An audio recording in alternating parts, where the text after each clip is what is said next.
fact, apparently he was lecturing his last significant lecture at UCLA on his essay, My Evolution. And he was a little bit annoyed that a story that Arnold Schoenberg once told in that connection. You know, in the advertisement, this was advertised as Arnold Schoenberg, composer, music theorist, and so on, as if that additional explanation was necessary. So in the introduction to that lecture, he told a little story about Kaiser Franz Josef standing in a reception line, being introduced to the guests as they came in. Kaiser, this is Mr. So-and-so, Mr. So-and-so, this is Kaiser Franz Josef. Let's go on 4 or 5 times. And by the 5th person, the Kaiser turned to his host and said, I think they know who I am. That's where we are this morning. You know very well who our guests are. It is my very great pleasure and honor to welcome our distinguished guests, Lawrence Schoenberg of Los Angeles, Ronald Schoenberg, also of Los Angeles, Nuria Schoenberg-Nono, who's come to us all of the way from Venice, Italy. A brief word about each of the Schoenberg children, and I must say I've often wondered if they find it odd to be described as children at a certain point, but there you are.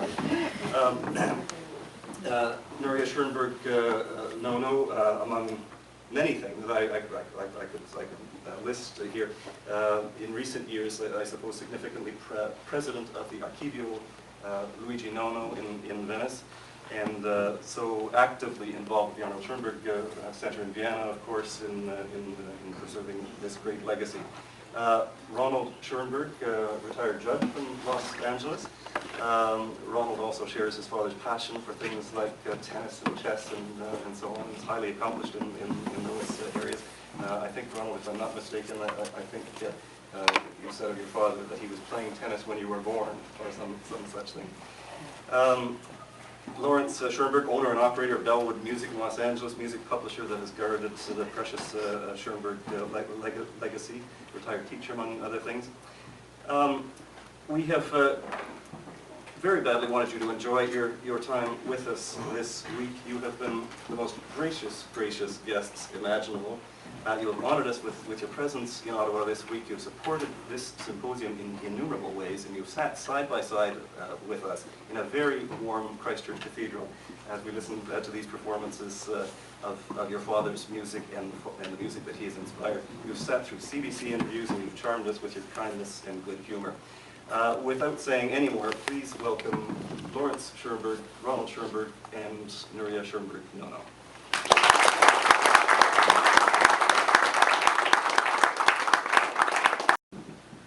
At the first slide, you'll see our ages at the time of the things that we're going to describe. Our father died in 1951. I was 10 years old. Ronnie was 14 and Mary was 19. Now you should reflect on this slide when you listen to some of the comments that we make, because there are things, at least things that come from things that we really experienced. They come from those ages, from those very young ages. So if you hear us use the word daddy, that's actually the appropriate word.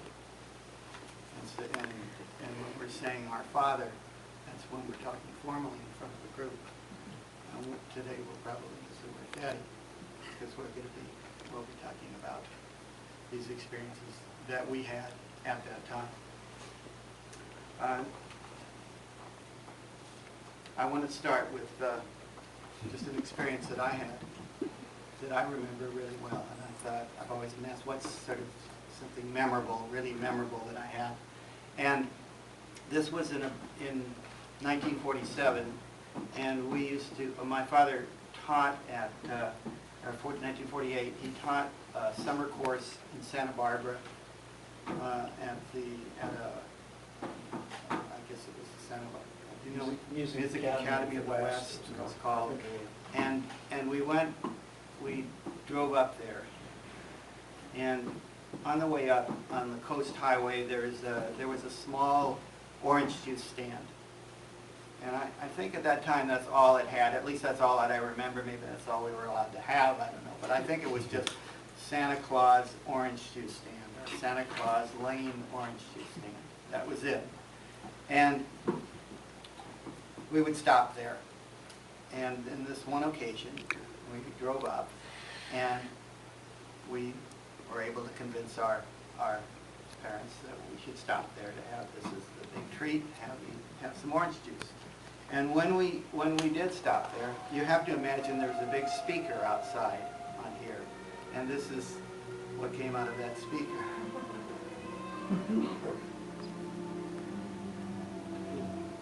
And that was, instead of the conventional Christmas songs, the proprietor there had apparently realized that Arnold Schoenberg was coming by in the car, and on the little speaker above the Santa Claus they were playing Footlet. This was incredibly memorable for us, but even more so the reaction of our father to this.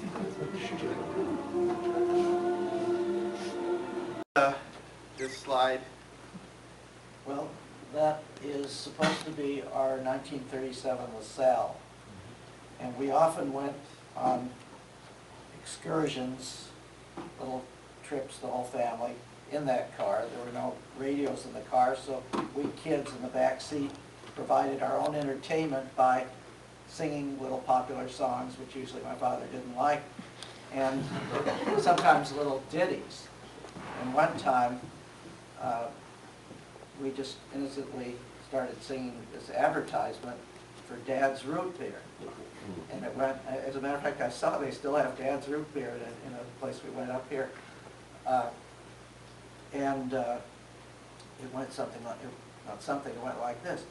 Dad's old-fashioned root beer, Dad's old-fashioned root beer. Our father was horrified. He was very hurt.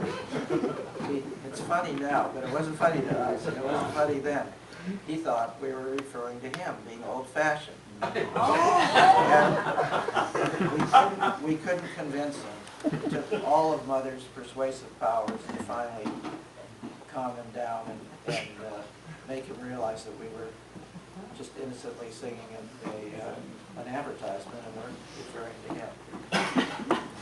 Nuria, do you have any special experiences? I know you comment sometimes about the importance of the automobile and how it was with our father.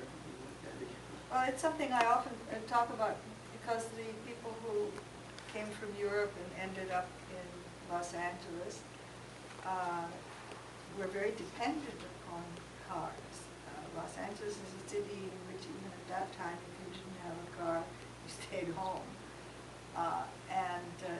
It was not only our mother, but Guzman's wife and Adorno's wife, and a lot of these lives of famous people who had to learn to drive in order to make the life of their famous husbands practical or possible, you know. And so Mother also very quickly got a driver's license. I think it was a lot easier in those days. And I know there's a photo album which shows the family in front of this car, and my father says Truda was, well, actually it was just me and my parents, and you know, as soon as they got to California, Mother learned to drive, and her first trip was from Los Angeles to San Francisco, which in those days must have been quite something. And he was quite proud of Mother, and this was extremely important later because, of course, she was the chauffeur for the whole family to take him to the university.